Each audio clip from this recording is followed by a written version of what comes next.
பகவான் ஸ்ரீ அரவிந்தர் அருளிய the human cycle பயில்வதற்காக நமக்கு இந்த அரிய வாய்ப்பினை ஏற்படுத்தி கொடுத்துள்ள பகவானுக்கும் ஸ்ரீ அன்னைக்கும் நமது நன்றியையும் வணக்கத்தையும் அவர்களது பொற்பாதங்களில் சமர்ப்பிப்போம். நம் மனதில் எழும் ஒவ்வொரு எண்ணத்தையும், இங்கு நாம் பேசும் ஒவ்வொரு வார்த்தையையும் அவர்களுக்கு காணிக்கையாக சமர்ப்பிப்போம். அனைவருக்கும் மாலை வணக்கம். இப்பொழுது நாம் த ஹியூமன் சைக்கிள் சாப்டர் 6 பார்த்து கொண்டிருக்கின்றோம். அதன் தலைப்பு the objective and subjective views of life.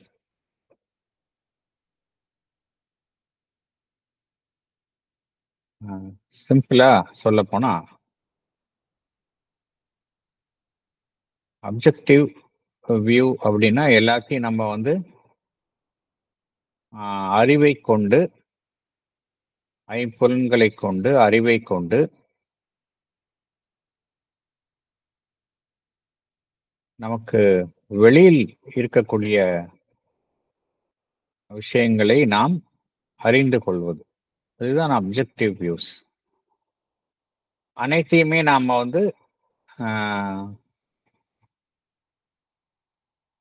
நம்மளுடைய ரீசன், அந்த பகுத்தாராயும் திறன்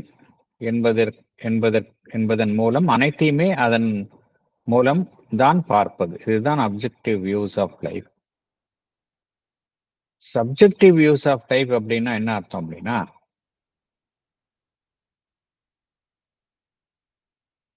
எல்லாவற்றையும் நமக்கு உள்ளிருந்து பார்த்தல். அப்ஜெக்டிவ் வியூஸ் அப்படிங்கிறது எல்லாமே நமக்கு வெளியில இருக்கிற விஷயத்த வெறும் அறிவை கொண்டு நாம் பார்த்தல். சப்ஜெக்டிவ் வியூஸ் அப்படின்னா அதனுடைய ஆரிஜின் எங்க இருக்கு அப்படின்னா நமக்கு உள்ள இருக்கு. அப்ஜெக்டிவ் வியூஸ் அப்படிங்கிறது அதனுடைய ஆரிஜின் நமக்கு வெளியில இருக்கு. அதுதான் விஷயம். அப்ஜெக்டிவ் வியூஸ் அப்படிங்கிறது எல்லாமே நமக்கு வெளியில இருக்கிற விஷயம். அதை அறிவை கொண்டு ஆராய்கின்றோம். ஐம்புலன்களின் துணையுடன் நாம் அதை பார்க்கின்றோம். அதான் அப்ஜெக்டிவ். சயின்டிஸ்ட் எல்லாம் பார்த்தோம் அப்படின்னா அவங்க அப்ஜெக்டிவா தான் பார்ப்பாங்க. அப்ஜெக்டிவ் வியூஸ் அப்படிங்கிறதுல எந்த விதமான இமோஷன்ஸுமே இருக்காது. பியோர் ரீசன், அவ்வளவுதான். எல்லாத்தையும் நம்ம அதுல மெட்டீரியல்ல நம்ம பார்க்க முடியும், நிரூபிக்க முடியும். சப்ஜெக்டிவ் அப்படிங்கிறது அப்படி கிடையாது. சப்ஜெக்டிவ் அப்படிங்கிறது நமக்கு உள்ளேந்து வர்ற விஷயம். அது ரீசனை தாண்டியது. அதுக்காக அந்த ரீசன் அங்க புறக்கணிக்கப்படுகின்றதுன்னு சொல்ல முடியாது. அதையும் தாண்டி ஏதோ ஒரு விஷயத்தின் வாயிலாக நம்ம அனைத்தையும் பார்ப்பது, அதுதான் சப்ஜெக்டிவ் வியூ அப்படிங்கிறது.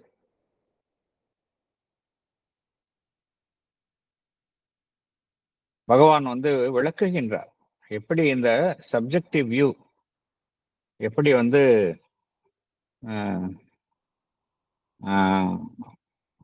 உருவெடுத்தது என்று பகவான் விளக்குகின்றார்.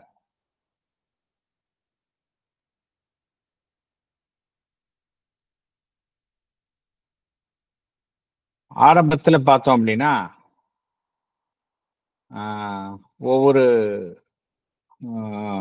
அமைப்பிற்கும், ஒவ்வொரு நாடு என்கின்ற அமைப்பு, ஒரு சமுதாயத்திற்கெல்லாம் அந்த எந்த அமைப்பை சார்ந்துள்ளார்களோ அது குறித்த ஒரு ஈகோ இருந்தது. தன்னுடைய அமைப்பு தான் பெரியது, வலிமையானது என்கின்ற ஒரு ego. Nationalistic and imperialistic egoism அப்படிங்கிறார். இது இருந்தது. அதே சமயம் தனி மனிதனுடைய சுதந்திரம், தனி மனிதன் என்பவன் அந்த சமுதாயம், அந்த குழு என்பதிலிருந்து தனித்து இருப்பவன், அவனுடைய நலன், இது ஒரு பக்கம், இதற்கு ஒரு பக்கம் முக்கியத்துவம் தரப்பட்டது. இவை இரண்டுக்கும் எப்பொழுதுமே பார்த்தோம் அப்படின்னா ஒரு கான்ஃப்ளிக்ட் இருந்தது. ஒட்டுமொத்த அமைப்பு என்பது முக்கியத்துவம் வாய்ந்ததா அல்லது தனி மனிதனுடைய சுதந்திரம் முக்கியத்துவம் வாய்ந்ததா என்பதற்கு இடையில் எப்பொழுதுமே ஒரு கான்ஃப்ளிக்ட், ஒரு முரண்பாடு எப்பொழுதுமே இருந்து கொண்டு வந்தது. இதற்கிடையில் ஒரு புதிய ஒரு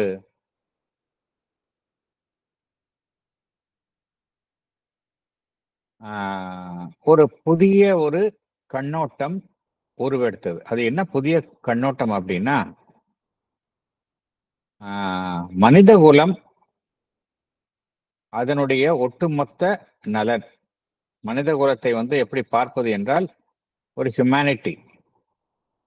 ஹியூமனிட்டி என்கின்ற ஒரு ஒட்டுமொத்த குழு அதனுடைய நலன் என்ற ரீதியில் அதை பார்ப்பது.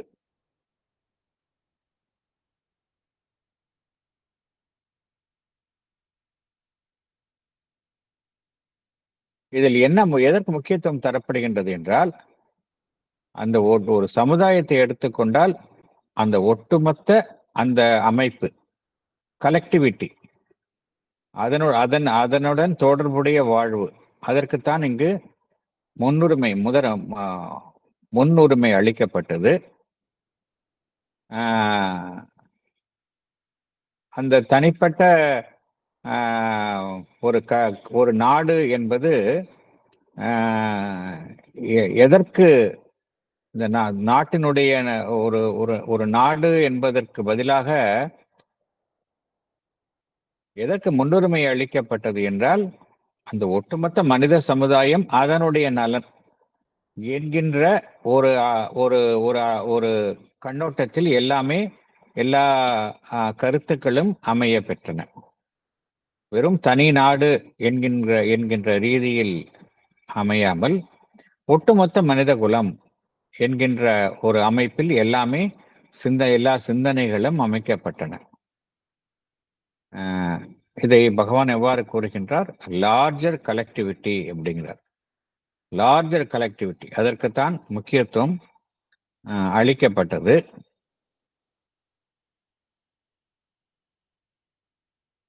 மெல்ல மெல்ல வெறும் அறிவு சார்ந்த விஷயங்கள், புற விஷயங்கள், இதை கடந்து மனிதனுக்கு உள்ளே இருக்கக்கூடிய இதையெல்லாம் கடந்த மனிதனுக்கு உள்ளே இருக்கக்கூடிய ஒரு அம்சம், அதனுடைய ஒரு முக்கியத்துவம் மெல்ல மெல்ல வெளிப்பட்டது. இதைத்தான் பகவான் த பிரின்சிபிள் ஆஃப் சப்ஜெக்டிவிசம் அப்படிங்கிறார். அப்ஜெக்டிவிசம் என்பது எல்லாமே புறத்தில் இருந்து அறிவு சார்ந்த கண்ணோட்டத்தில் மாத்திரமே பார்ப்பது. சப்ஜெக்டிவிசம் என்பது இதையும் கடந்த நிலையில் இந்த ஒட்டுமொத்த மனித சமுதாயம், அதனுடைய நலன், இந்த மாதிரி விஷயங்கள்லாம் பார்த்தோம் அப்படின்னா something related to something within deeper values.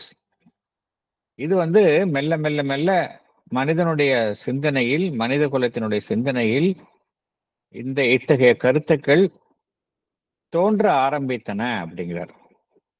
ஆரம்பத்துல வலிமையாக இல்லாவிட்டாலும் மெல்ல மெல்ல இத்தகைய கருத்துக்கள் வெளிப்பட்டன அப்படிங்கிறார். 2 விஷயம் பகவான் சொல்றார். 1 minute.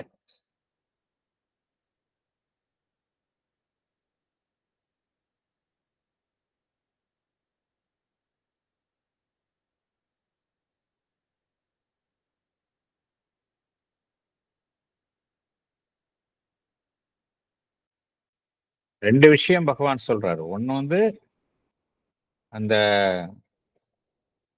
அனைத்தையுமே வெறும் அறிவு சார்ந்த ரீதியில் பார்ப்பது.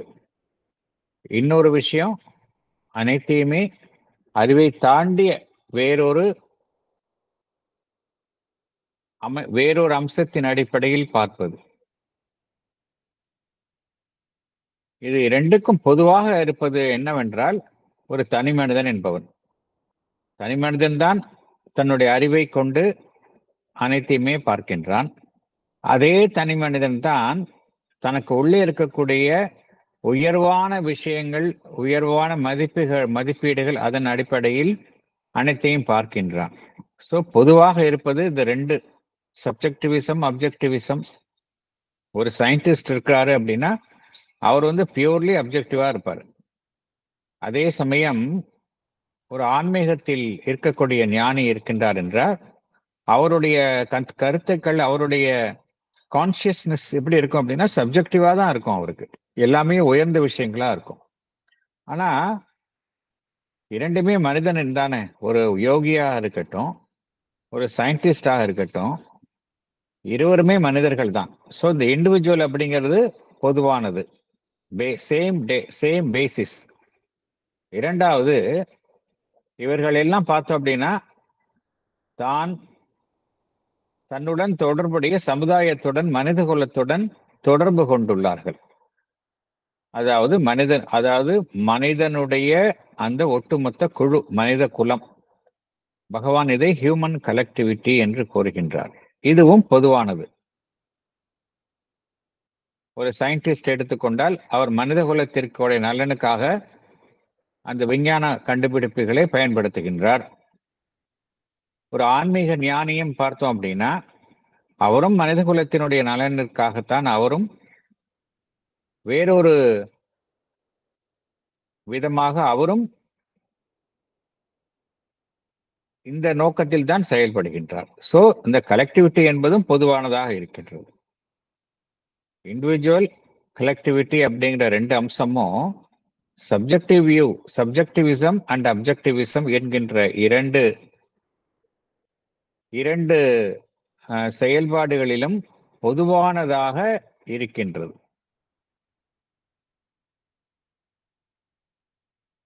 இரண்டுமே எந்த நோக்கத்தில் செயல்படுகின்றன? தனி மனிதன் ஒரு முழு நிறைவை எட்ட வேண்டும்.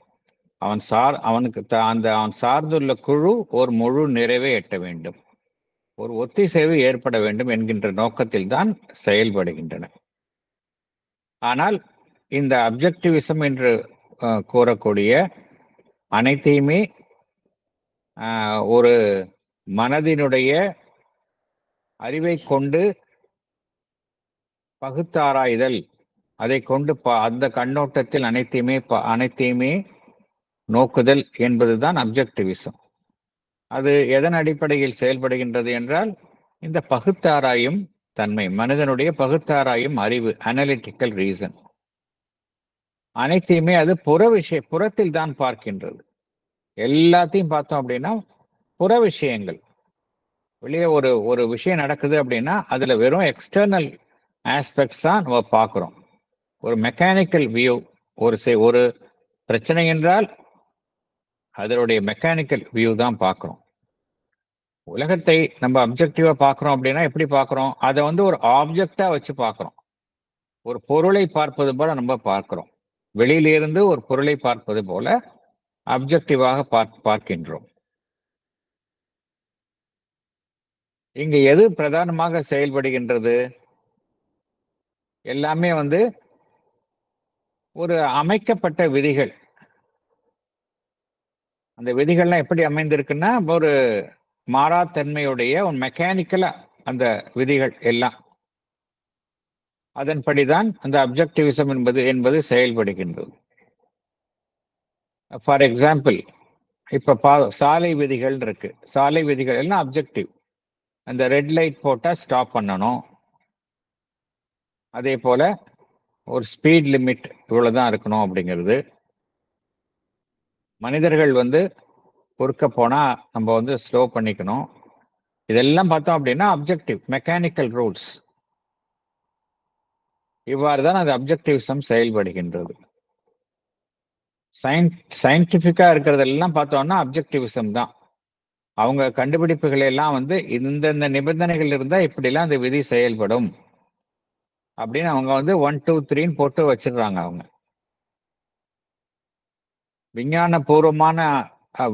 விஞ்ஞானபூர்வமாக செயல்படும் அனைத்து விதிகளும் எப்படி அமைக்கப்பட்டுள்ளன?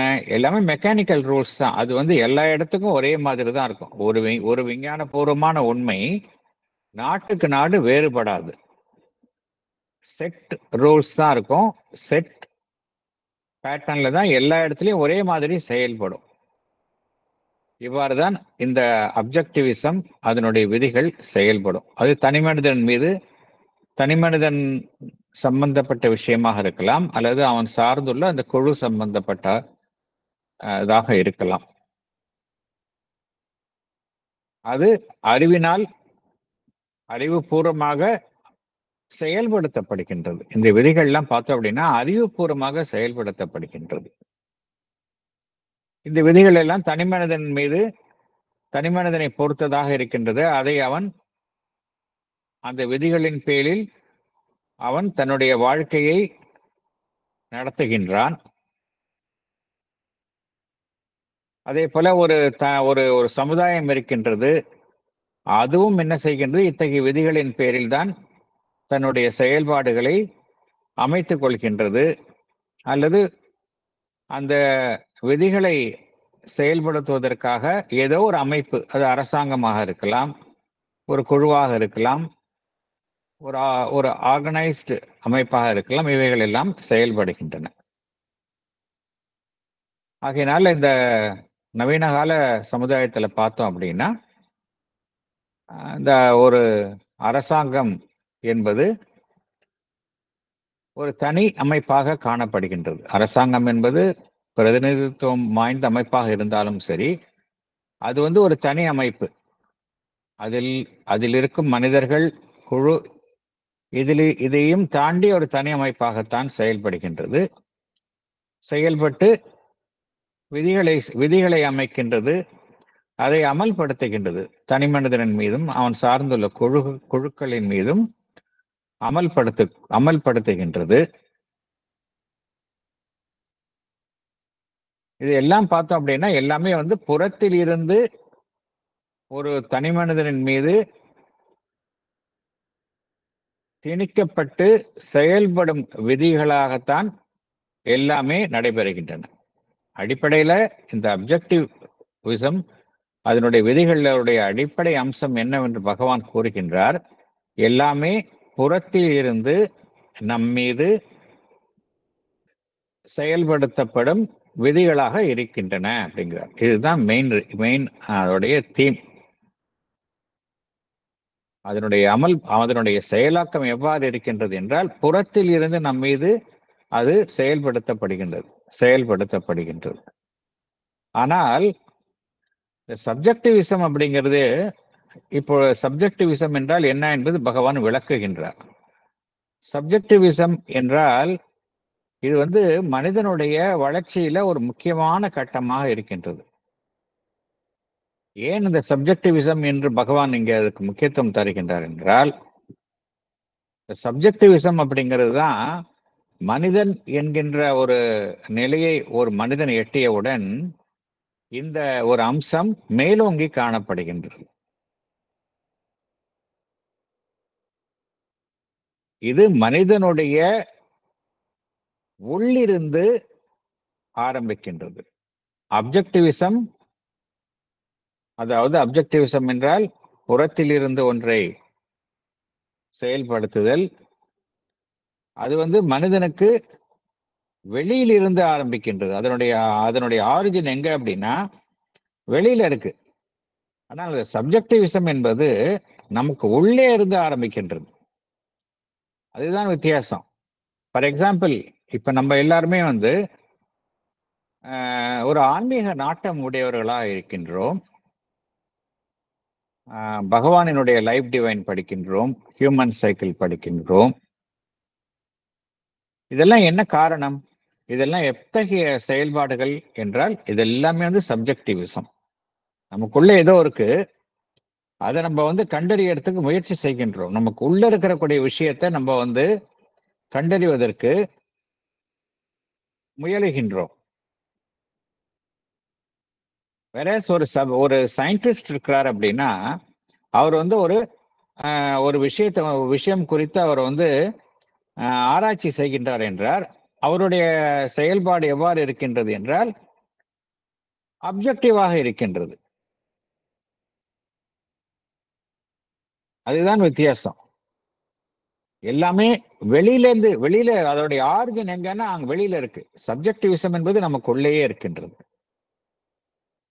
நம்மளுடைய சுய உணர்வு நிலை. இதுல முக்கியமான சப்ஜெக்டிவ் விசம் வந்து எதிலிருந்து ஆரம்பிக்கின்றது? நம்முடைய சுய உணர்வு நிலை, செல்ஃப் கான்சியஸ்னஸ். அதை நம்ம வந்து வளர்ச்சி செய்வதன் மூலம் இந்த சப்ஜெக்டிவிசம் என்கின்ற அந்த செயல்பாடு நிகழ்கின்றது. இதுல இந்த விதி எப்படின்னா, நம்ம பார்த்தோம் அப்ஜெக்டிவிசம் அப்படிங்கிறதுல விதிகள் வந்து புறத்தில் இருந்து நம்மை வந்து வழி நடத்துகின்றன. அப்ஜெக்டிவிசம்ல புறத்தில் இருந்து எல்லாமே வழி நடத்துகின்றன. ஆனால் இந்த சப்ஜெக்டிவிசம் என்று பகவான் குறிப்பிடுகின்றார். இதுல எப்படின்னா, நமக்கு உள்ளே இருந்து எல்லாமே வழி நடத்துகின்றது. இதைத்தான் தமிழ்ல எவ்வாறு குறிப்பிடுகின்றார்கள் என்றால், தற்சார்புடையவை அப்படிங்கிறாங்க. சப்ஜெக்டிவிசம் அப்படிங்கிறதுக்கு எக்ஸாக்டா தமிழ்ல என்ன சொல்றாங்க? தற்சார்புடையவை, அதாவது something to do with me, என்ன சார்ந்தது அது. அப்ஜெக்டிவிசம் என்பது எனக்கு வெளியில இருக்கக்கூடிய விஷயம். எல்லா விதமான ஆன்மீக முயற்சிகள், நமக்குள்ளே சென்று நம்மை கண்டறிதல் எல்லாம் வந்து சப்ஜெக்டிவ் அப்ரோச் தான். ஆகையால் சப்ஜெக்டிவ் விசம் என்று பகவான் நமக்குள்ள இருக்கக்கூடிய, நமக்குள்ளே இருந்து எல்லாமே அங்க அந்த ஆரிஜின் வந்து நமக்குள்ள இருக்கு. நம்மளுடைய உணர்வு நிலை பொறுத்தது. இந்த விதிகள் எல்லாம் பார்த்தோம் அப்படின்னா நமக்கு உள்ளேயே இருக்கு. இதனுடைய செயல்பாடு எவ்வாறு நிகழ்கின்றது என்றால், மேலும் மேலும் நம்மை நாமே கண்டறிகின்றோம். இன்க்ரீசிங் செல்ஃப் ரியலைசேஷன் அப்படிங்கிறார். இதனுடைய முக்கியமான அம்சம் என்னவென்றால், மேலும் மேலும் மேலும் நம்மை நாமே கண்டறிகின்றோம். எல்லாருமே சப்ஜெக்டிவா இருப்பதில்லை. சில பேர் வந்து ரொம்ப அப்ஜெக்டிவா தான் இருப்பாங்க. இப்போ வெஸ்டர்னர்ஸ் பார்த்தோம் அப்படின்னா by default they are very objective. நம்மை போன்ற இந்த ஈஸ்டர்ன் பார்ட் ஆஃப் இதுல பார்த்தோம் அப்படின்னா they are by nature we are very subjective. ஆகையினால இங்க எதற்கு முக்கியத்துவம் தரப்படுகின்றது என்றால், இன்க்ரீசிங் செல்ஃப் ரியலைசேஷன், நம்மை நாமே கண்டறிதல், இதுதான் இதற்கு முக்கியத்துவம் தரப்படுகின்றது. இதுல முக்கியமான சப்ஜெக்டிவிசத்துல வந்து பகவான் என்ன கூறுகின்றார்? இது வந்து வெறும் ஹார்ட் ஃபேக்ட்ஸ், அதை மாத்திரம் கவனத்தில் எடுத்துக்கொள்வதில்லை. வெறும் ஹார்ட் ஃபேக்ட்ஸ், சப்ஜெக்டிவ்ல ஒரு சயின்டிஸ்ட் சொல்ற மாதிரியோ அது மாதிரி வெறும் ஹார்ட் ஃபேக்ட்ஸ் 1 2 3 4 அப்படின்னு போட்டு அதை மாத்திரம் கவனத்தில் எடுத்துக்கொள்வதில்லை. இது வந்து ஹியூமன் கான்சியஸ்னஸ்னோட ஒரு ஒட்டுமொத்த அமைப்பையும் அது கவனத்தில் எடுத்துக்கொள்கின்றது. ஏன்னா மனிதனுக்கு உட்புறம் எடுத்துக்கொண்டால் அது வந்து ஒரு பெரிய லார்ஜ் அண்ட் காம்ப்ளெக்ஸ் இல்லையா? அதனுடைய ஒட்டுமொத்த பார்வையையும் இது தன்னுள்ளே கொண்டுள்ளது. அதுதான் வித்தியாசம். சப்ஜெக்டிவிசம் என்றால் இதுதான் வித்தியாசம். இதுல முக்கியமாக என்ன பார்க்கின்றோம்? இதுல வந்து எதற்கு முக்கியத்துவம் தரப்படுகின்றது? அப்ஜெக்டிவிசம் என்றால் அறிவுக்கு முக்கியத்துவம் தரப்படுகின்றது. அந்த பகுத்தாராய்தல் என்கின்ற அந்த செயல்பாடுக்கு முக்கியத்துவம் தரப்படுகின்றது. இதுல எதற்கு முக்கியத்துவம் தரப்படுகின்றது என்றால் intuition. The knowledge by intuitive knowledge, இதற்குத்தான் முக்கியத்துவம் தரப்படுகின்றது.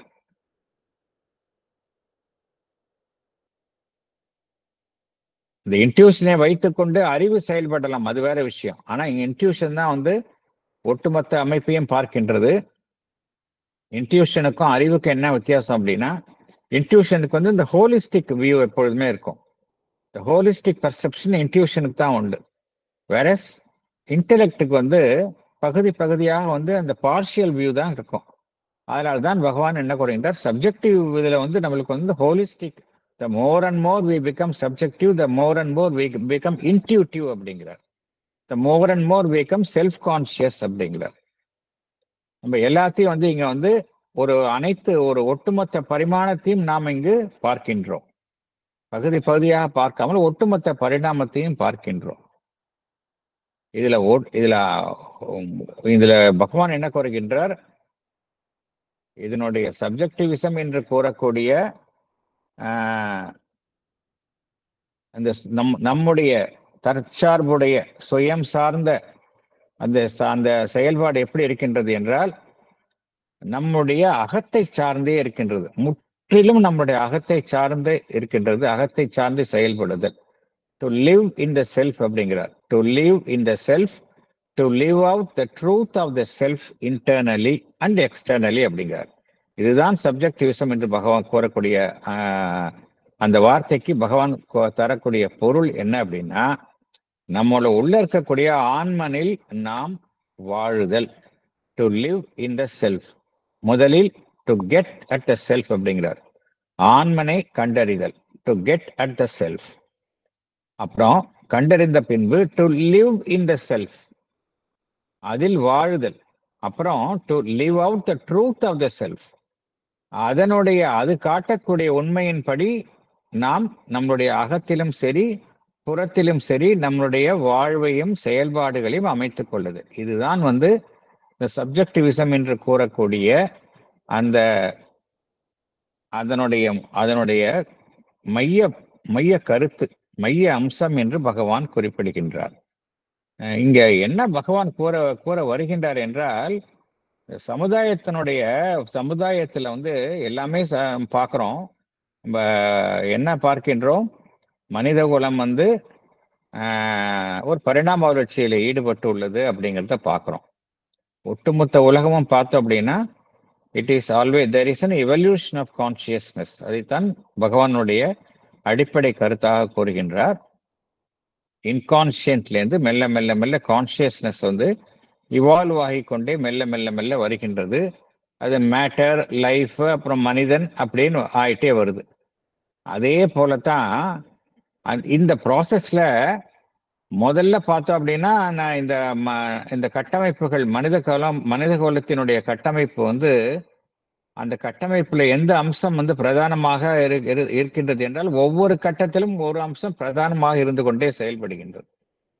இந்த பரிணாம வளர்ச்சியில உயர்நிலையை எட்டும் பொழுது மனிதனுள் செயல்படும் அம்சம் எது பிரதானமாக இருக்கும் என்றால், இந்த தற்சார்புடைய செயல்பாடு, சப்ஜெக்டிவிசம் தான் பிரதானமாக இருக்கும் என்று பகவான் கூறுகின்றார். அதை நோக்கித்தான் மனித சமுதாயம் போய்கொண்டிருக்கின்றது என்று கூறுகின்றார். அதனுடைய அறிகுறிகள் பார்த்தோம் அப்படின்னா, இப்ப உலகத்தில் நமக்கு தென்பட ஆரம்பித்து விட்டன. உலகத்துல பார்த்தோம் அப்படின்னா, சப்ஜெக்டிவிசம் என்பதற்கு அதனுடைய அறிகுறிகள் தென்பட ஆரம்பித்து விட்டன. உதாரணத்துக்கு சொல்லலாம். ஃபார் எக்ஸாம்பிள், எல்லா விதமான இந்த ஆர்ட் ஃபார்ம்ஸ், எல்லா விதமான கலைகள், மியூசிக், அதே போல இந்த நுண்கலைகள்னு சொல்றோம்ல, இது எல்லாமே பார்த்தோம் அப்படின்னா சப்ஜெக்டிவிசம் தான். இது எல்லா நாடுகளிலும் பார்த்தோம் அப்படின்னா மெல்ல மெல்ல மெல்ல மெல்ல ஒரு பக்கம் அப்ஜெக்டிவா இருப்பாங்க, இன்னொரு பக்கம் அந்த சப்ஜெக்டிவிசம் அப்படியே பேரலா டெவலப் ஆகிட்டே வரும். அதே போல இந்த தனக்குள்ளேயே உற்று நோக்குதல், இந்த அப்ரோச்சும் பார்த்தோம் அப்படின்னா இந்தியாவில் ரொம்ப காலமாவே இந்த அப்ரோச் இருந்துகிட்டு வருது. மற்ற மேலை நாடுகளிலும் பார்த்தோம் அப்படின்னா தனக்குள்ளேயே சென்று தன்னைத்தானே கண்டறிதல், ரியலைசேஷன் ஆஃப் செல்ஃப், இதுவும் பார்த்தோம் அப்படின்னா அப்படியே மெல்ல மெல்ல மெல்ல வெளிப்பட்டு கொண்டே வருகின்றது. நோ டவுட் இதுல எல்லா மனிதர்களும் ஒரே சமயத்துல இருப்பாங்கன்னு சொல்ல முடியாது. ஆனால் இதை நோக்கித்தான் மனித குலம் செல்கின்றது என்று பகவான் குறிப்பிடுகின்றார். அதுதான் இங்க புரிஞ்சுக்கணும்.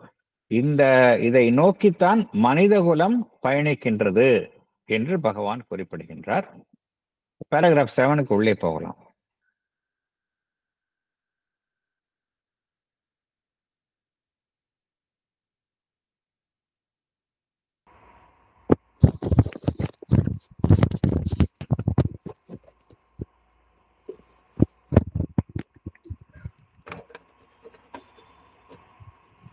Just 1 minute, sir.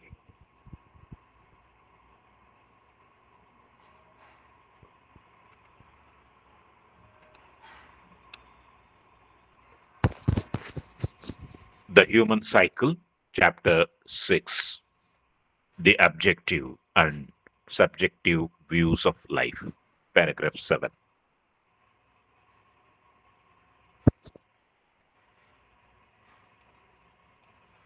But still, there is the question of the truth of the self.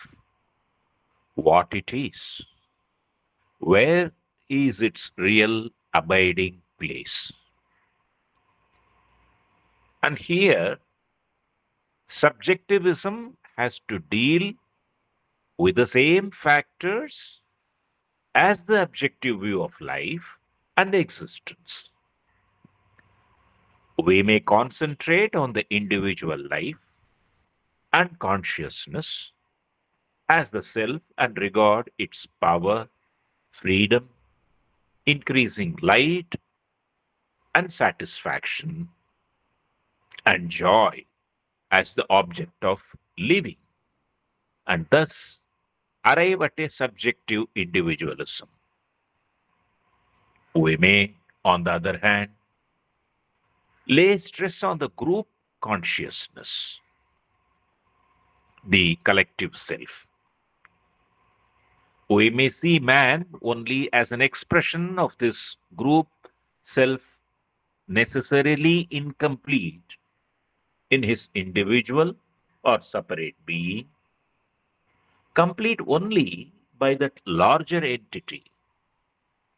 And we may wish to subordinate the life of the individual man to the growing power, efficiency, knowledge, happiness, self fulfillment of the race, or even sacrifice it and consider it as nothing except insofar as it lends itself to the life and growth of the community or the kind. Thank you, sir. Thank you. Can I read, sir? Yeah, please. Salient points. The question of the truth of the self and its dwelling place has to be dealt with by the same factors as that of the objective view of life. Here, we arrive at the subjective individualism by concentrating on the individual life and consciousness as the self.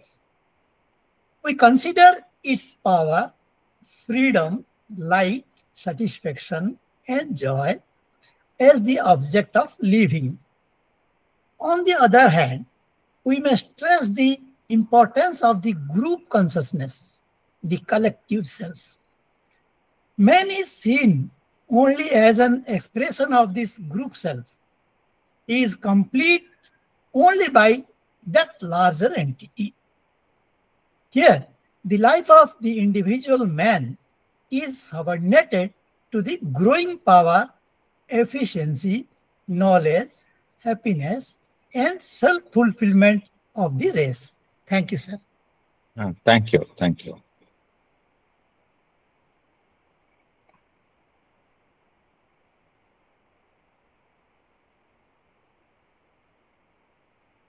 The truth of the self.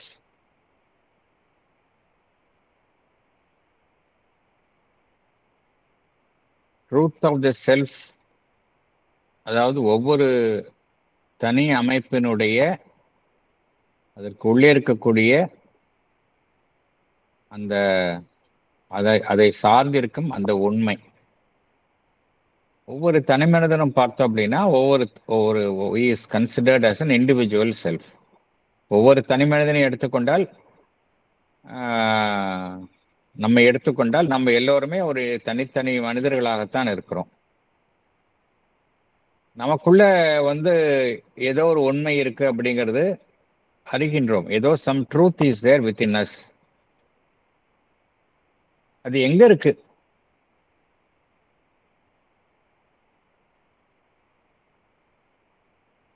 இந்த நமக்குள்ள இருக்கக்கூடிய அந்த உண்மை என்பது எங்கு இருக்கின்றது?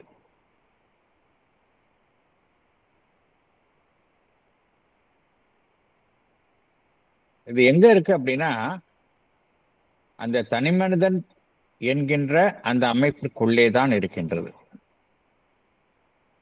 எவ்வாறு ஒரு தனி மனிதன் வாழ்வையும் தான் சார்ந்திருக்க வாழ்வையும் அதன் தொடர்புள்ள விஷயங்களையும் அறிவை கொண்டு அனைத்தையுமே அறிவு அதன் மூலம் பகுத்தாராய்தல் என்பதன் மூலம் பார்க்கின்றானோ அதே போலத்தான் அவனுக்குள்ளேதான் இந்த ட்ரூத் ஆஃப் தி செல்ஃப் அவனுக்குள்ளே உறைந்திருக்கும் உண்மையும் அவனுக்குள்ளதான் இருக்கு. ஸோ ரெண்டுக்குமே ஒரே பேஸ் தான் அப்படிங்கிறார் பகவான். அப்ஜெக்டிவ் வியூவா இருக்கட்டும், சப்ஜெக்டிவ் வியூவாக இருக்கட்டும், ரெண்டுக்கும் ஒரே பேஸ் தான். தனி மனிதன் தான் என்பவன் தனி மனிதன் தான் ஒரு பொதுவான அமைப்பாக இருக்கின்றான். தனி மனிதனுடைய வாழ்வு, அவனுடைய உணர்வு நிலை, இதுதான் அவனை ஒரு தனி மனிதன் என்று எடுத்துக்கொண்டால் அவன் சம்பந்தப்பட்ட வாழ்வு, அவனுடைய உணர்வு நிலை, இதுதான் முக்கிய அம்சங்களாக திகழ்கின்றன. அதனுடன் தொடர்புடைய ஒவ்வொரு தனி மனிதனுக்கும் ஒரு சக்தி என்று இருக்கின்றது. எல்லா மனிதர்களும் ஒரே மாதிரி இருப்பதில்லை. ஒவ்வொரு மனிதருக்கும் ஒரு சக்தி இருக்கின்றது. அதன்படிதான் அவர்கள் செயல்படுகின்றார்கள். ஒவ்வொரு தனி மனிதருக்கும் சுதந்திரம் இருக்கின்றது. ஒவ்வொரு தனி மனிதனுக்கும் அந்த மேலும் மேலும் ஒரு ஒளி பொருந்திய உண்மை, அதை கண்டறிய வேண்டும் என்கின்ற ஒரு நாட்டம் ஒவ்வொரு தனி மனிதனுக்கும் இருக்கின்றது. ஒவ்வொரு தனி மனிதனுமே ஏதோ ஒன்றை அறிய விரும்புகின்றான். அதன் மூலம் அவன் திருப்தி அடைய விரும்புகின்றான், மகிழ்வுற விரும்புகின்றான். இதெல்லாம் தான் பார்த்தோம் அப்படின்னா அவருடைய வாழ்வினுடைய நோக்கங்களாக இருக்கின்றன. ஸோ இந்த விஷயம்லாம் பார்த்தோம் அப்படின்னா சப்ஜெக்டிவாக இருக்கின்றது, அவனுக்குள்ளே இருக்கின்றது. எல்லா மனிதர்களுக்கும் இந்த சப்ஜெக்டிவ் எலிமெண்ட் அப்படிங்கிறது அவனுடைய தற்சார்புடைய அந்த அம்சம் என்பது ஒவ்வொரு தனி மனிதனுக்குள்ளேயும் இருக்கின்றது. இது ஒரு புறம் இருக்கின்றது.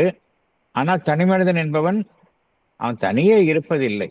அவன் ஒரு மனித குலம், ஒரு சமுதாயம் என்கின்ற ஒரு குழுவை சார்ந்து இருக்கின்றான். ஸோ அங்க என்ன இருக்கு, எப்படி ஒரு தனி மனிதனுக்கு ஒரு தனிப்பட்ட உணர்வு நிலை, இண்டிவிஜுவல் கான்சியஸ்னஸ் என்று இருக்கின்றதோ, அதே போல அவன் சார்ந்துள்ள அந்த குழுவிற்கு ஒரு குரூப் கான்சியஸ்னஸ், பகவான் கலெக்டிவ் செல்ஃப் என்று கூறுகின்றார். ஒன்று இண்டிவிஜுவல் செல்ஃப். ஆனா இண்டிவிஜுவலா நம்ம இருக்க முடியாது. Nobody can remain an individual. யாருமே தனியா இருக்க முடியாது. we belong to some group. அங்க என்ன இருக்கு, எப்படி ஒரு தனி மனிதனுக்கு ஒரு இண்டிவிஜுவலா ஒரு கான்சியஸ்னஸ், தனிப்பட்ட உணர்வு நிலை என்று இருக்கின்றதோ, அதே போல there is a collective self, group consciousness. இந்த குரூப் கான்சியஸ்னஸ் என்பது இதற்கு அடுத்த ஒரு கட்டமாக காணப்படுகின்றது. இந்த அடுத்த கட்டத்துல தனி மனிதன் என்பவன் எவ்வாறு காணப்படுகின்றான் என்றால் அந்த ஒட்டுமொத்த குழுவினுடைய வெளிப்பாடாகத்தான் காணப்படுகின்றான். Man is only an expression of this group self. தனி மனிதன் தனியே, அவன் மட்டும் தனியே பார்த்தோம் அப்படின்னா அவன் ஒரு முழுமை அடையாத ஒரு அமைப்பாகத்தான் இருக்கின்றான். ஒரு குழுவை சார்ந்து அதனுடைய ஒரு அங்கமாக இருக்கும் பொழுதுதான் அவன் நிறைவடைகின்றான். ஸோ தனி மனிதன் என்று எடுத்துக்கொண்டால் இண்டிவிஜுவலா இது பகவான் என்ன கூறுகின்றார், இது ஒரு அடுத்த கட்டம் என்று கூறுகின்றார். மனித குலத்தினுடைய பரிணாம வளர்ச்சியில இந்த சப்ஜெக்டிவ் அப்ரோச்சில் இது அடுத்த கட்டமாக காணப்படுகின்றது. அந்த குரூப்புக்கு அதுக்கு ஒரு இம்பார்ட்டன்ஸ், முக்கியத்துவம் தரப்படுகின்றது. தனி மனிதனுடைய முழுமை என்பது அவன் எந்த அளவுக்கு அந்த குழுவினுடைய ஒரு அங்கமாக செயல்படுகின்றானோ அந்த அளவுக்கு தான் அவன் முழுமை அடைகின்றான். அவனுடைய வாழ்வு என்பது அவன் சார்ந்துள்ள அந்த சமுதாயம், அந்த குழு, அதற்கு கீழ்ப்படிந்த ஒரு அங்கமாகத்தான் செயல்பட வேண்டும் என்கின்ற ஒரு ஒரு கண்ணோட்டம் இங்கு காணப்படுகின்றது. அந்த அடுத்த கட்டத்துல சொல்றார் பகவான். அடுத்த கட்டத்துல முதல்ல தனி மனிதன், அப்புறம் அவன் சார்ந்திருக்கும் குழு, அதனுடைய முக்கியத்துவம். ஸோ அந்த குழு அதனுடைய ஒரு எப்படி ஒரு தனி மனிதனுக்கு வந்து ஒரு தனக்கென்றே ஒரு சக்தி, திறன், அந்த நாலேஜ், மகிழ்ச்சி, தன்னிறைவெல்லாம் இருக்கின்றதோ, அதே போல அந்த குழுவிற்கும் இவையெல்லாம் இந்த அம்சங்கள் எல்லாம் பிரதானமாக காணப்படுகின்றன. ஆகையால இதற்கு இந்த நலன் கருதி ஒரு தனி மனிதன் என்பவன் இந்த இந்த பொதுவான அமைப்புகளுக்கு கீழ்ப்படிந்து அவன் செயல்படுகின்றான். செயல்படும் ஒரு அங்கமாக அவன் காணப்படுகின்றான். ஆகையினால ஒரு தனிமனித வாழ்வு என்பது அந்த எந்த அளவிற்கு அவன் சார்ந்துள்ள குழுவிற்கு அவன் தன்னை வழங்கி செயல்படுகின்றானோ அந்த அளவிற்குத்தான் அவனுடைய வாழ்வும் ஒரு தனிப்பட்ட அங்கமாக, ஒரு தனித்து இயங்கும் அங்கமாக காணப்படுகின்றது. அவனுக்கென்றே ஒரு தனி அமைப்பு என்பது காணப்படுவதில்லை. எந்த அளவிற்கு அவன் அந்த குழுவிற்கினுடைய ஒட்டுமொத்த நலனுக்கு உட்பட்டு செயல்படுகின்றானோ அந்த அளவிற்கு தான் அவனுடைய செயல்பாடும் இங்கு அனுமதிக்கப்படுகின்றது. இது அடுத்த ஸ்டேஜ் என்று பகவான் குறிப்பிடுகின்றார். அடுத்தது போகலாம்.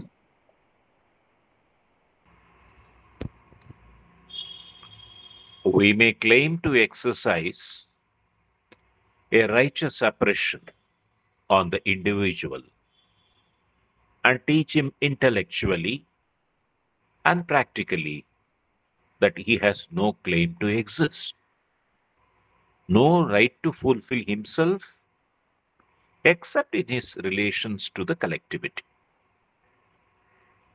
These alone, then, ought to determine his thought, action, and existence, and the claim of the individual to have a law of his own being, a law of his own nature, which he has a right to fulfill. And his demand for freedom of thought, involving necessarily the freedom to err, and for freedom of action, involving necessarily the freedom to stumble, and sin may be regarded as an insolence and a chimera. The collective self-consciousness will then have the right to invade at every point the life of the individual, to refuse to it all privacy and apartness, all self-concentration and isolation, all independence and self-guidance, and determine everything for it by what it conceives to be the best thought and highest will and rightly dominant feeling, tendency, sense of need, desire for self-satisfaction of the collectivity. படிக்கட்டுமா sir? Thank you, sir. படிங்க madam, படிங்க. Salient points. There is a tendency to exercise a righteous oppression on the individual. He is intellectually taught that he has no claim to exist except in his relations to the collectivity. His claim to have his own law, his demand for freedom of thought and freedom of action may be considered out of place and illusionary. The collective self-consciousness will have the right to intervene in the life of the individual and to refuse all the independence and self-guidance. The collective self determines everything that it conceives to be the best for the individual and ultimately for the self-satisfaction of the collectivity. Thank you, sir. Thank you. இந்த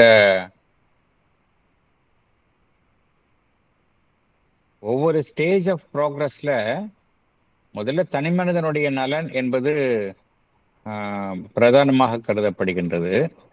பின்பு அந்த குழு, ஒட்டுமொத்த குழு, அதனுடைய நலன் என்பது பிரதானமாக கருதப்படுகின்றது. தனி மனிதன் என்பவன் அதற்கு உட்பட்டு அவனுக்கென்றே எந்த விதமான ஒரு தனிப்பட்ட ஒரு நோக்கங்களும் இல்லாத ஒரு அமைப்பாகத்தான் கருதப்படுகின்றான். இது வந்து ஒரு அடுத்த ஸ்டேஜ், இந்த டெவலப்மெண்ட் ஸ்டேஜில் இவ்வாறு கருதப்படுகின்றது. இது நம்ம நிறைய நாடுகளில் பார்க்குறோம். தனி மனிதன் என்பவனுக்கு எந்த விதமான சுதந்திரமும் இருப்பது இல்லை. அங்கே வந்து எல்லாமே வந்து அந்த கலெக்டிவிட்டி தான் செயல்படுகின்றது. அந்த நாட்டினுடைய நலன், அமைப்பினுடைய நலன் என்பதுதான் நோக்கமாக இருக்கின்றது. அங்க தனி மனிதனுடைய விருப்பு வெறுப்புகள் வந்து முற்றிலும் புறக்கணிக்கப்படுகின்றன. இது ஒரு ஸ்டேஜ், அவ்வளவுதான். இதை வந்து பகவான் எவ்வாறு கூறுகின்றார்? தனி மனிதனை அடக்கி வைத்தல். இது தனி மனிதனுடைய அந்த உரிமைகளை நாம் அடக்கி வைக்கின்றோம். அதை வந்து பகவான் எப்படி அடக்கி வைக்கின்றோம்? இவ்வாறு இருந்தால்தான் நீ சார்ந்திருக்கும் அந்த நாடோ இல்ல சமுதாயமோ நன்றாக செழித்திருக்கும். ஆகையால் நீ உன்னுடைய நலன்களை நீ முற்றிலுமாக புறக்கணிக்க வேண்டும், அதற்கு முக்கியத்துவம் தரக்கூடாது என்று நாம் அந்த தனி மனிதனுடைய அந்த விருப்பு வெறுப்புகளை நாம் தள்ளி வைக்கின்றோம். இதைத்தான் பகவான் ரைட்டியஸ் அப்ரெஷன் அப்படிங்கிறார். Righteous oppression on the individual அப்படிங்கிறார். அந்த அப்ரெஷன் இருக்குது, ஆனா அது ராங்ஃபுல் அப்ரெஷன் கிடையாது, ரைட்டியஸ் அப்ரெஷன். ஏன் ரைட்டியஸ் அப்ரெஷனா? அவ்வாறு தனி மனிதன் போதிக்கப்படுகின்றான். அவனுக்கு வந்து நம்ம டீச் பண்றோம், அறிவுபூர்வமாக அவன் வந்து கற்பிக்கப்படுகின்றான். அவனுக்கென்றே தனியான ஒரு வாழ்வு என்பது கிடையாது. அவனுடைய சுய முன்னேற்றம் என்பது இங்கு முக்கியத்துவம் இல்லை. அவன் சார்ந்திருக்கும் குழு, அதனுடைய முன்னேற்றம் தான் முக்கியம் என்றெல்லாம் அவன் கற்பிக்கப்படுகின்றான்.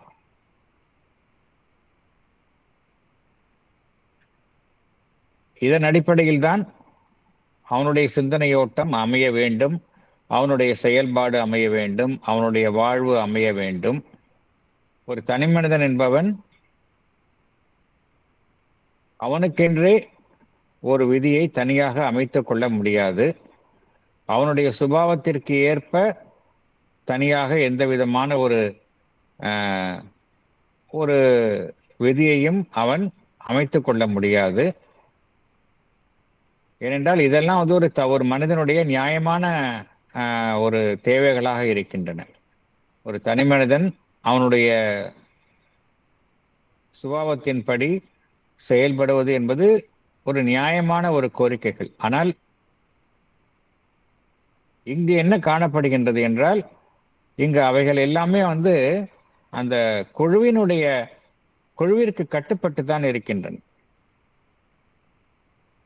சுயமாக சிந்திக்கும் அந்த சுதந்திரம் என்பது இங்கு மறுக்கப்படுகின்றது. அவனுடைய சுயமாக சிந்திப்பதற்கான அவனுடைய கோரிக்கை என்பதும் இங்கு மறுக்கப்படுகின்றது. ஏனென்றால் அவ்வாறு சுதந்திரமாக அவன் சிந்திக்கின்றான், சுதந்திரமாக செயல்பட்டு பிழைகளையும் அவன் இழைக்கின்றான். பட் இருந்தாலும் அந்த உரிமையும் அவனுக்கு மறுக்கப்படுகின்றது. இதெல்லாம் வந்து ஒருவன் இது குறித்து பேசக்கூட முடியாது. பேசினாலே அது வந்து ஒரு அவதூறாக கருதப்படுகின்றது. இதெல்லாம் வந்து ஒரு வரட்டு லட்சியம், தனிமனித உரிமை, தனிமனித சுதந்திரம் என்பதெல்லாம் ஒரு வரட்டுத்தனமான பேச்சு. இதன் அடிப்படையில் எந்த விதமான ஒரு ரியாலிட்டியும் இல்லை என்றெல்லாம் மறுக்கப்படுகின்றது. இவ்வாறெல்லாம் சில சமுதாயங்கள் இருக்கின்றன. இதுல எது முக்கியத்துவம் தரப்படுகின்றது என்றால், இந்த கலெக்டிவ் செல்ஃப் கான்சியஸ்னஸ். இண்டிவிஜுவலா ஒரு செல்ஃப் கான்சியஸ்னஸ், தனி மனிதனுடைய தன்னை சார்ந்த உணர்வு நிலை என்பதற்கு பதிலாக அந்த குழுவினுடைய ஒட்டுமொத்த உணர்வு நிலை, அதுதான் என்ன செய்கின்றது? ஒவ்வொரு தனி மனிதனுடைய வாழ்விலும் குறுக்கிடுகின்றது. அது அவனுக்கென்றே இருக்கக்கூடிய அந்த பிரத்யேகமான ஒரு தனிமை, அதை மறுக்கின்றது. அவனுடைய அந்த தனிப்பட்ட தனித்துவம் அதை வழங்க மறுக்கின்றது. சுதந்திரம் இங்கே all independence and self guidance எல்லாமே இங்கே மறுக்கப்படுகின்றன. சுதந்திரம் மறுக்கப்படுகின்றது. ஒரு மனிதன் தன்னைத்தானே தன்னுடைய சுயமாக வழிகாட்டுதலின் பேரில் நடந்து கொள்ளுதல் என்பதும் இங்கு மறுக்கப்படுகின்றது. எல்லாமே அவன் சார்ந்திருக்கும் குழுவினால் தீர்மானிக்கப்படுகின்றன. அந்த குழு என்ன செய்கின்றது, அதுதான் அது என்ன தீர்மானிக்கின்றதோ அதுதான் அந்த தனி மனிதனுக்கு மிகவும் சிறந்த ஒரு அம்சமாக இருக்கும். மிகச்சிறந்த அவனுடைய நலனுக்கு எது மிகச் சிறந்ததாக இருக்கும் என்பதை அவன் சார்ந்துள்ள அந்த கலெக்டிவ் கான்சியஸ்னஸ், குழுவினுடைய ஒட்டுமொத்த உணர்வு நிலை என்பதுதான் தீர்மானிக்கின்றது. இதெல்லாம் பகவான் எவ்வாறு கூறுகின்றார் என்றால், எல்லாமே இங்க அந்த அந்த குழுவினுடைய தேவைகள், குழு எது விரும்புகின்றதோ அதுதான் இங்கு அமல்படுத்தப்படுகின்றது. இது ஒரு காலகட்டம். இந்த மனிதனுடைய அந்த சப்ஜெக்டிவ் க்ரோ அப்ரோச்ல இது ஒரு நிலையாக கருதப்படுகின்றது. அடுத்தது போகலாம்.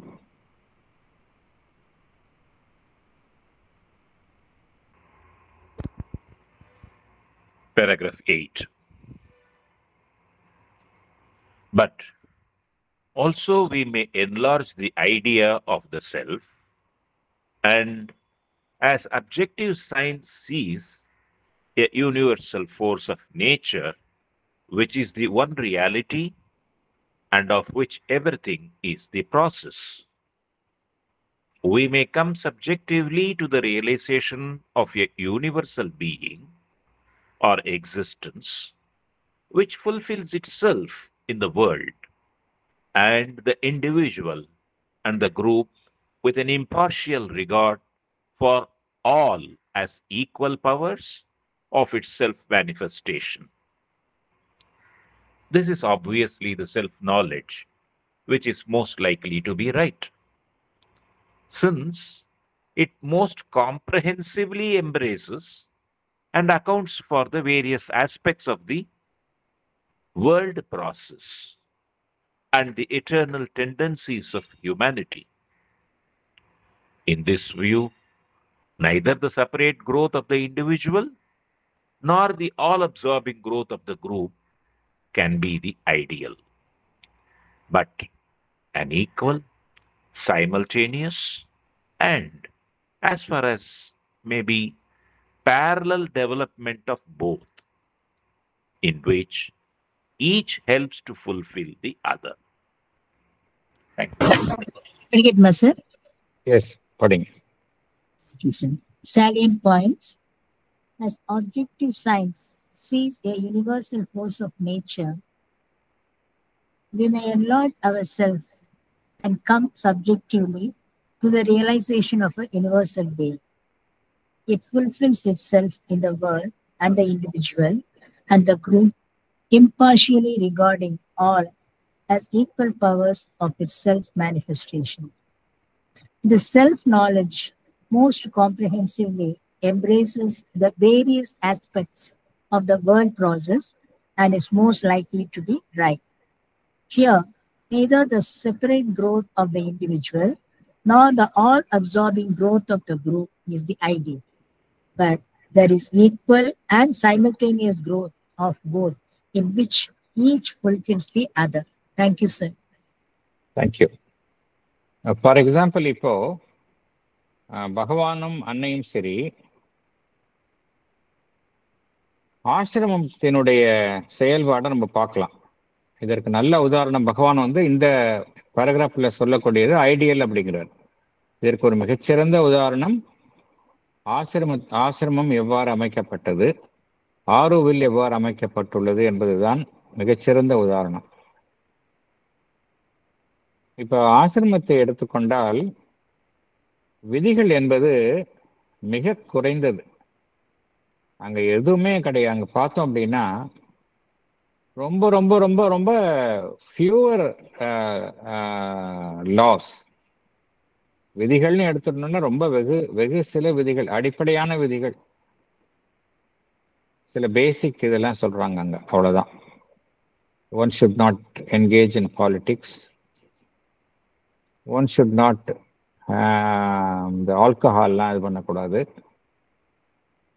அண்டு ஆசிரமேட்டா இருக்கிறவங்க பிரம்மச்சரியம், தே ஷுட் நாட் பி கிரகஸ்த அந்த லைஃப் இருக்கக்கூடாது. தே ஷுட் லீட தனியாக இருக்கணும், ஃபேமிலி லைஃப் இருக்கக்கூடாது அப்படிங்கிறாங்க. If you are an ashramite. Auroville அந்த கட்டுப்பாடு கிடையாது. எகைன் இது வந்து சும்மா ஒரு பேசிக் ஃபங்க்ஷனிங்காக வச்சிருக்கிறாங்க, அவ்வளோதான். மதர் வந்து எதையுமே வந்து கட்டாயமாக சொல்லலை.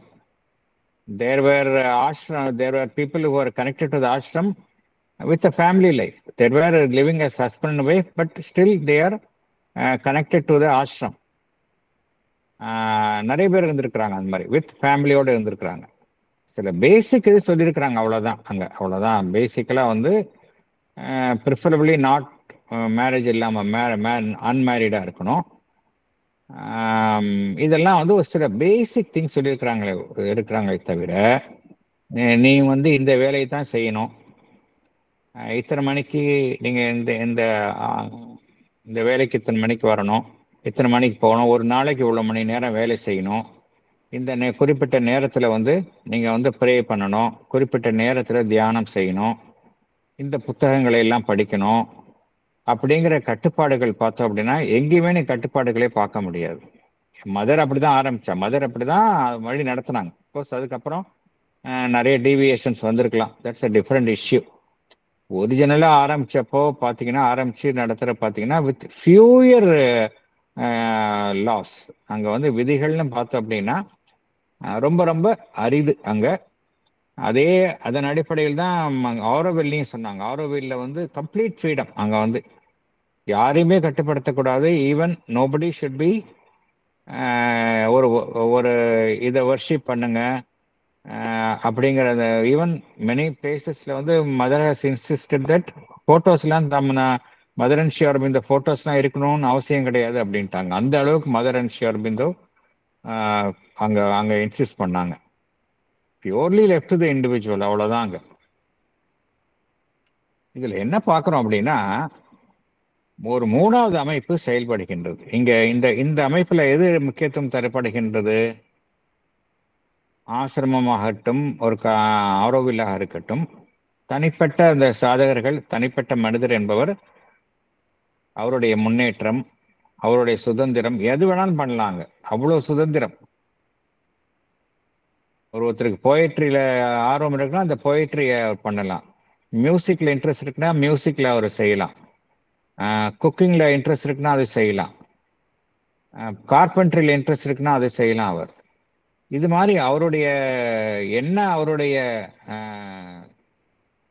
அவர்கிட்ட என்ன திறமை இருக்கின்றதோ அதை வந்து அவர் வந்து பூரணமாக வெளிப்படுத்தும் வாய்ப்பு வந்து வழங்கப்பட்டது.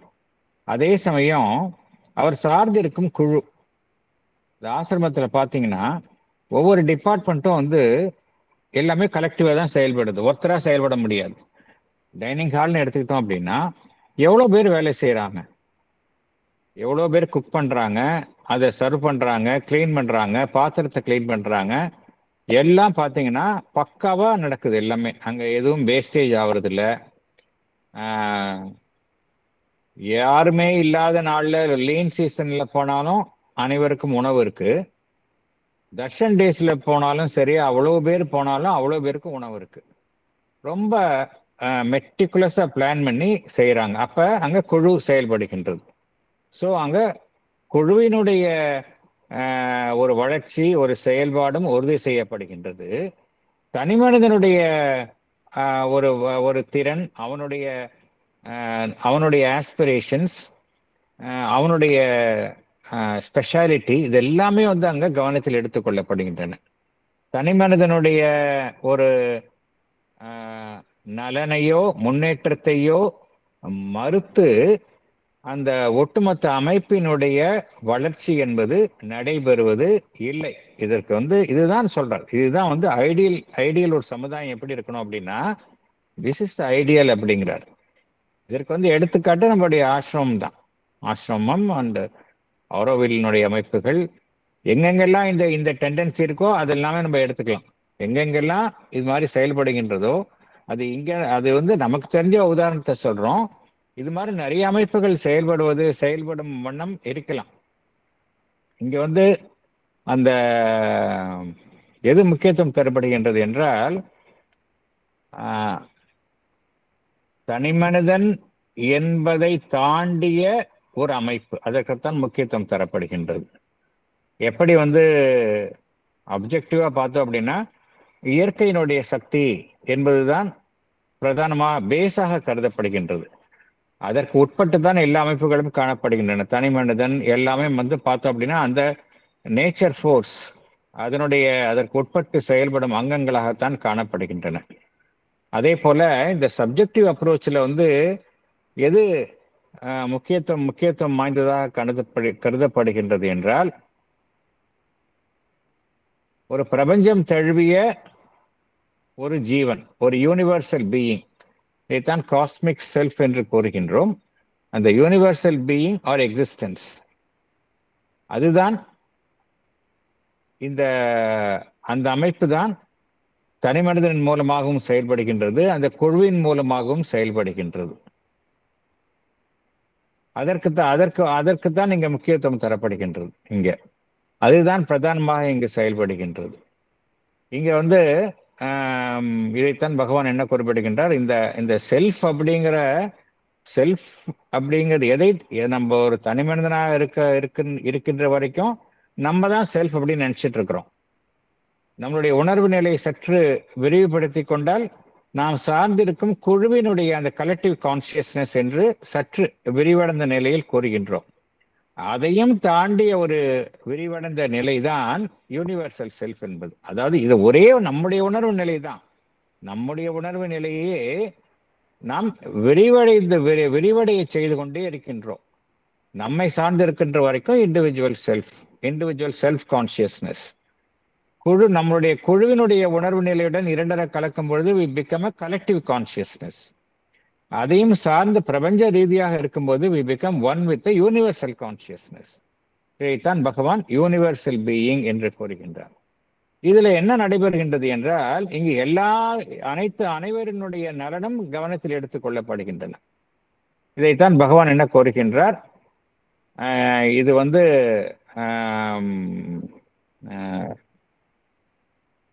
தனி மனிதனுடைய நலன், அவன் சார்ந்திருக்கும் குழுவினுடைய நலன், அனைத்தையுமே சமமாக அது பாவிக்கின்றது அப்படிங்கிறார். அதெல்லாமே இதை சார்ந்துள்ள அந்த சுயஞானம், இந்த அமைப்பை சார்ந்துள்ள அந்த சுயஞானம், செல்ஃப் நாலேஜ், அது வந்து மிகச் சரியான ஒரு ஞானமாக இருக்கும் என்று கூறுகின்றார். This is obviously the self knowledge which is most likely to be the right. Since ஏன் அவர் ரைட் அப்படிங்கிறாரு, அது அனைத்தையும் தழுவிய ஒரு அமைப்பாக இருக்கின்றது.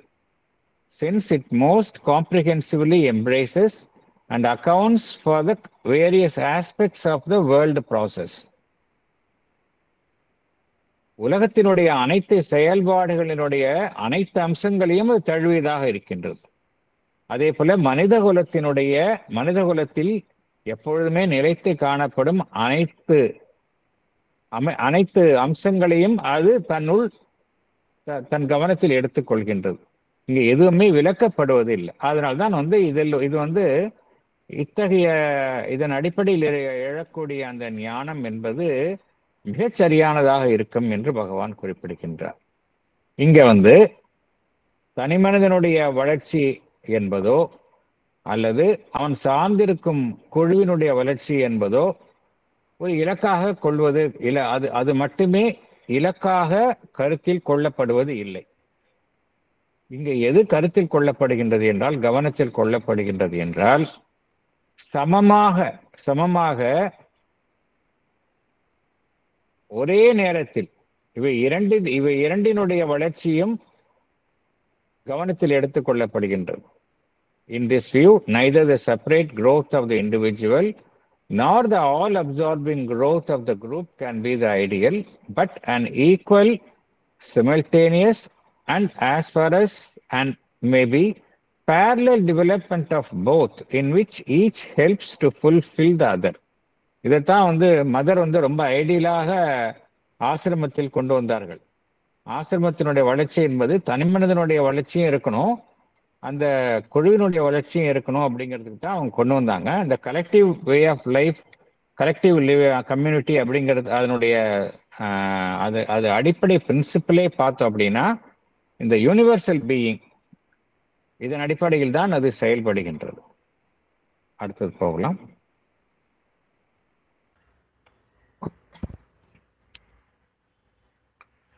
Each being has his own truth of independent self-realization, and his truth of self-realization in the life of others, and should feel, desire, help, participate more and more as he grows in largeness and power, in the harmonious and natural growth of all the individual selves and all the collective selves of the one universal being. These two, when properly viewed, would not be separate, or would not be separate, opposite, or really conflicting lines of tendency, but the same impulse of the one common existence, companion movements, separating only to return upon each other in a richer and larger unity and mutual consequence. Thank you. படிக்கணுமா sir? படிக்கட்டுமா sir? Yes sir, yes sir. Meena படிக்கிறாங்களா madam? நீங்க அவங்க படிக்கட்டும் sir. படிங்க sir, no problem sir, நீங்க படிங்க sir.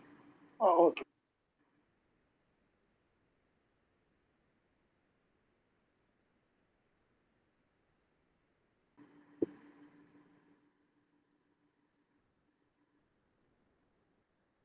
Sir படிக்கலையா?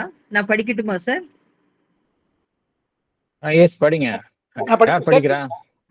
Here, each has his own truth of independent self-realization and his truth of self-realization in the life of others. The individual participates more and more in the harmonious and natural growth of all the individual selves and all the collective selves of the one universal being. The individual and the collective would not be separate and conflicting with each other. They have the same impulse of the one common existence. They are companion movements, separating but only to return into a richer and larger unity. Thank you, sir. Thank you.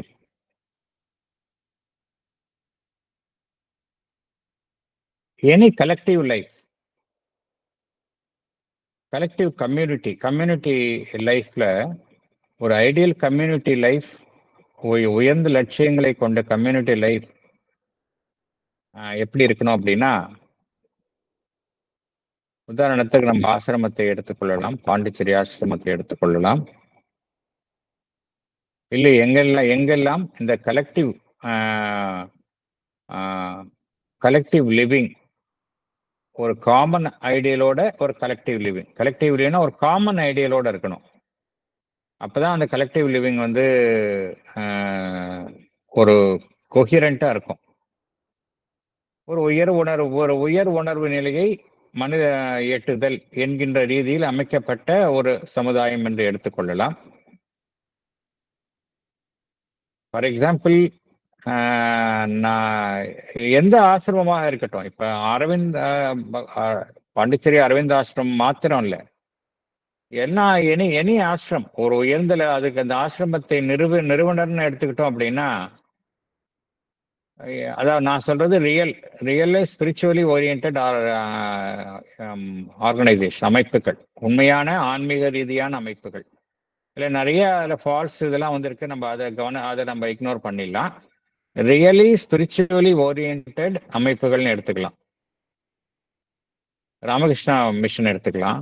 இந்த மாதிரி நிறைய நமக்கு நினைவுக்கு வருகின்றது. Ramakrishna mission எடுத்துக்கலாம். இது போல் நிறைய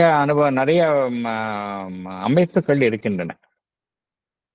இந்த அமைப்புகள்னு பார்த்தோம் அப்படின்னா, அங்கேயும் பார்த்தோம் அப்படின்னா இந்த இண்டிவிஜுவல் மெம்பர்ஸ் இருக்கிறாங்க, அங்கேயும் இருக்கிறாங்க, இண்டிவிஜுவல் மெம்பர்ஸ் இருக்கிறாங்க. எல்லாருக்கும் ஒரு காமன் ஐடியல் இருக்கு. அந்த காமன் ஐடியல் தான் எல்லாரையும் வந்து ஒரு ஒருங்கிணைந்த அமைப்பாக இருக்கின்றது. ஆசிரமத்தை எடுத்துக்கொண்டால் ஒரே ஒரு பெயர் தான் வந்து அனைவரையுமே ஒன்றிணைக்கின்றது. ஒரே ஒரு பெயர், அதுதான் த மதர். எல்லாரையும் வந்து அப்படியே எல்லாரையும் வந்து எப்படி ஒரு ஒரு பூச்சரத்துல அந்த எல்லாத்தையும் ஒரு நார் இழைக்கின்ற எல்லாத்தையும் ஒன்றாக கோர்த்திருக்கின்றதோ அதே போல காமன் த்ரெட் அப்படின்னு பார்த்தோம் அப்படின்னா அது மதர் தான். அதை சுத்தி தான் எல்லாரும் இருக்கிறாங்க. இருந்தாலும் ஒவ்வொருவருக்கும் பார்த்தோம் அப்படின்னா ஒரு தனியா பிரத்யேகமான ஒரு முழு நிறைவை எட்டுவது, தன்னுள் உள்ள உண்மையை கண்டறிவது, அது மாத்திரமல்ல மற்றவர்கள் உள்ள அந்த உண்மையையும் கண்டறிவது. இந்த ரீதியில் தான் செயல்படுகின்றார்கள், செயல்பட வேண்டும்.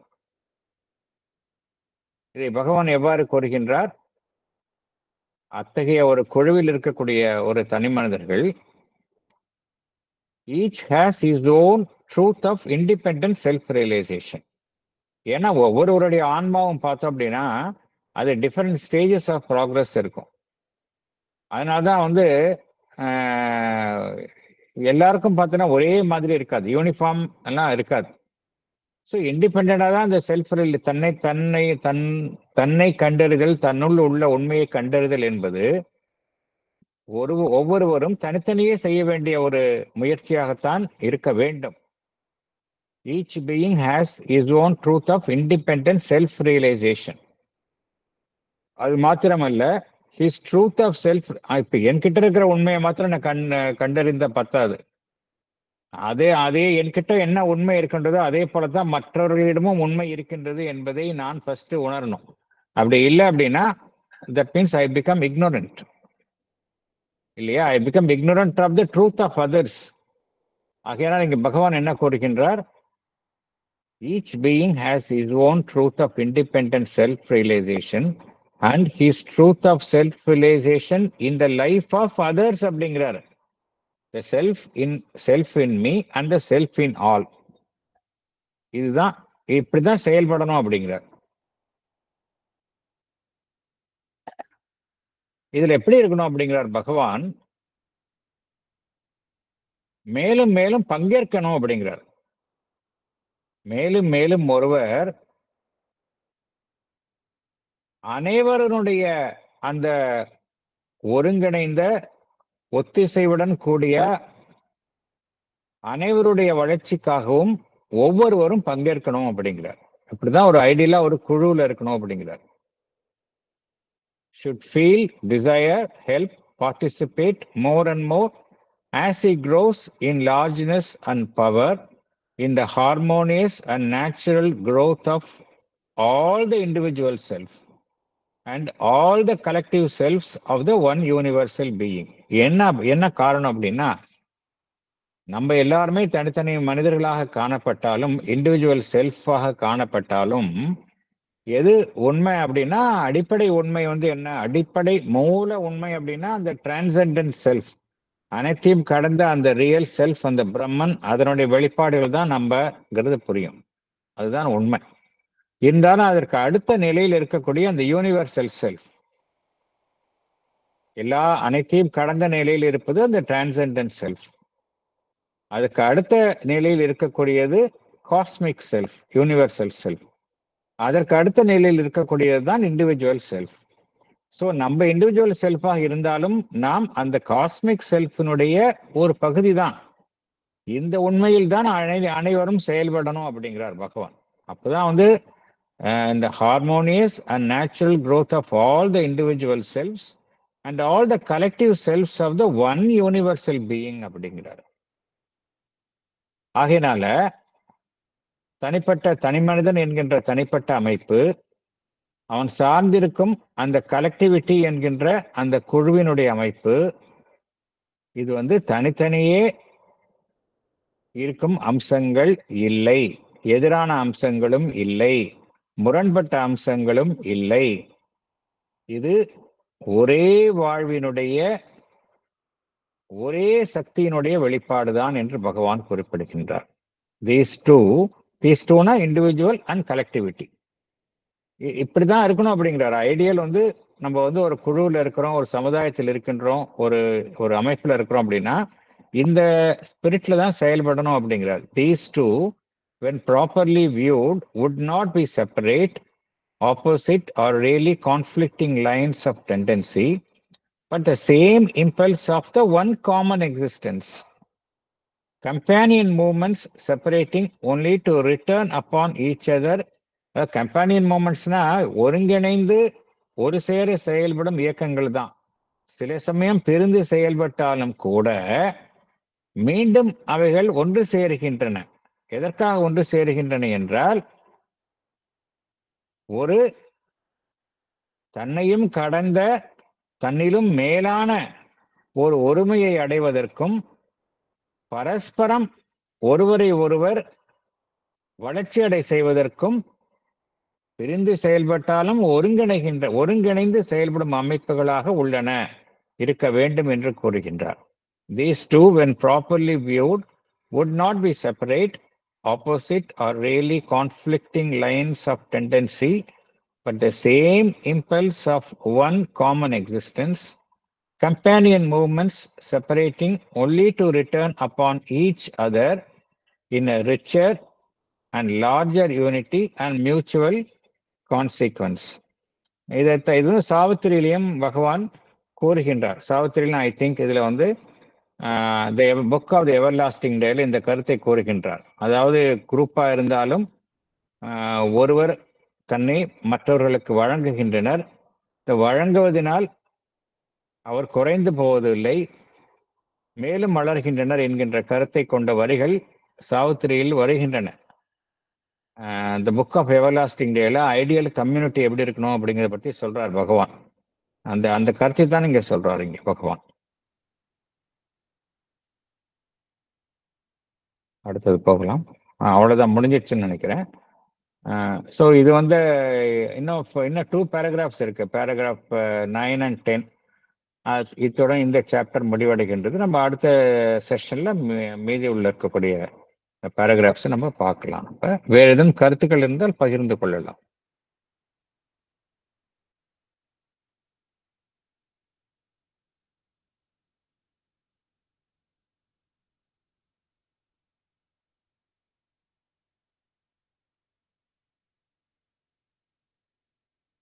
இது தொடர்பான சில கட்டுரைகளை Bhagavan the ideal of human unity என்கின்ற தலைப்பின் பேரில் நிறைய கட்டுரைகளை எழுதியுள்ளார்.